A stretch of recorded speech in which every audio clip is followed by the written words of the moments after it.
বাংলাদেশকে ৯০ কোটি মার্কিন ডলার ঋণ দিল বিশ্বব্যাংক। বাংলাদেশকে ২ চুক্তিতে ৯০ কোটি মার্কিন ডলার ঋণ দিয়েছে বিশ্বব্যাংক। বাংলাদেশি মুদ্রায় এ অর্থের পরিমাণ ১০,৮০০ কোটি টাকা।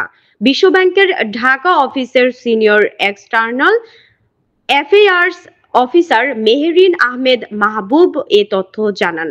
মেহেরিন আহমেদ মাহবুব জানান, বাংলাদেশ এবং বিশ্বব্যাংক নগর অবকাঠামো এবং অন্তর্ভুক্তিমূলক প্রবৃদ্ধি সহ পরিবেশ স্থায়িত্ব, জলবায়ু স্থিতিস্থাপকতা অর্জনে সহায়তা করার জন্য মোট ৯০ কোটি ডলারের দুটি অর্থায়ন চুক্তি স্বাক্ষর করেছে।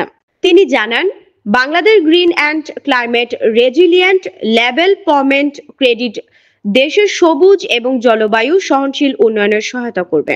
অর্থায়ন স্থানীয় ও জাতীয় পর্যায়ে সবুজ এবং জলবায়ু স্থিতিস্থাপক হস্তক্ষেপের জন্য জনসাধারণের পরিকল্পনা, অর্থায়ন এবং বাস্তবায়নের উন্নতির জন্য নীতি সংস্কারকে সমর্থন করবে।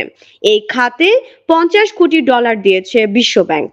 মেহেরিন আহমেদ মাহবুব জানান, আরবান এবং টেরিটোরিয়াল ডেভেলপমেন্টের প্রজেক্ট কক্সবাজার থেকে উত্তরে পঞ্চগড় পর্যন্ত মহাসড়কের ৯৫০ কিলোমিটারের বেশি অর্থনৈতিক করিডোর বরাবর ৭টি শহরের ক্লাস্টারে জলবায়ু স্থিতিশীল এবং জেন্ডার প্রতিক্রিয়াশীল শহরে অবকাঠামো ও নগর ব্যবস্থাপনার সক্ষমতা উন্নত করতে ৪০ কোটি ডলার দেওয়া হয়েছে। বাংলাদেশি মুদ্রায় এ অর্থের পরিমাণ ৪,৮০০ কোটি টাকা।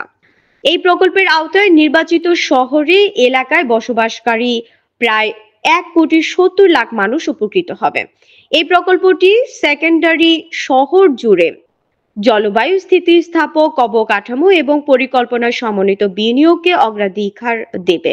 এটি কৌশলগতভাবে গুরুত্বপূর্ণ করিডোর এবং শহরের ক্লাস্টারগুলোর উন্নয়নে এবং কর্মসংস্থান সৃষ্টিতে সহায়তা করার জন্য বিনিয়োগে সহায়তা করবে।